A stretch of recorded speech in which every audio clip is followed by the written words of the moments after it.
Hello guys, আজকে আপনাদেরকে দেখাতে চলেছি ঝিনাইদহের একটি ঐতিহ্যবাহী খাবার সম্পর্কে, যা আপনি খেয়েছেন হয়তোবা লোকেশন জানেন, আবার অনেকে লোকেশন জানেন না। যারা লোকেশন এবং দাম জানেন না তাদের জন্য, এবং খাবারের একটি নতুন আঙ্গিকে আমরা খেতে চলেছি আর কি।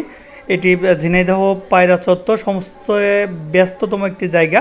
সেখানে একটি গাঙ্গুলি হোটেলের সাইনবোর্ড টোড কোনো কিছু নাই। আপনি লুচি তরকারির দোকান বললে যে কেউ আপনাকে ঝিনাইদহের এই পায়রা চত্বর থেকে এই দোকানটি দেখিয়ে দিবে। অনেক পুরাতন একটি দোকান।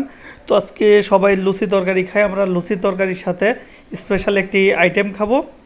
ইতিমধ্যে এর আগে একদিন আমার খেয়ে খুব ভালো লাগছে। আজকে নয়ন, ফেরদৌস এবং হাবিবকে নিয়ে চলে আসলাম। হ্যাঁ, এই দোকানের স্পেশাল আইটেম হচ্ছে এই প্যারা সন্দেশ। সত্যিই অনেকটা স্পেশাল একটি আইটেম, যার প্রতি পিস মূল্য 30 টাকা এবং কেজি ধরে নিলে 500 টাকা। সাথে প্যারা সন্দেশ আছে, ক্ষীর সন্দেশ আছে, তাদের বুন্দিয়া আছে, এবং আপনি চাইলে শাহি জিলাপিও খেতে পারেন। আর আমরা আজকে নিয়েছি ডাউল প্লাস তাদের যে লুচি তরকারি আছে আলু ঘাটি, এবং সাথে নিয়েছি সেই প্যারা সন্দেশ। অসাধারণ একটি খাবার, সত্যিই অসাধারণ, আমার কাছে খুবই ভালো লাগছে।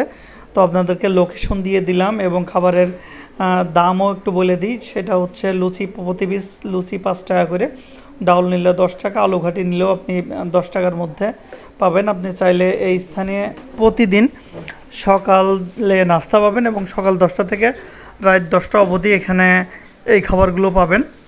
বিশেষ করে দুপুরের দিকে রুটি পাওয়া যায়। তাদের খাবার খুব চমৎকার। যদি সত্যি বলি, হোটেলটা খুব একটা গোছালো না, তবে তাদের খাবারের মানের দিক থেকে খুবই ভালো। এবং বলে রাখি, তাদের মিষ্টি কিন্তু দেশ ছাড়িয়ে, দেশের গণ্ডি পেরিয়ে বিদেশেও চলে যায় আর কি।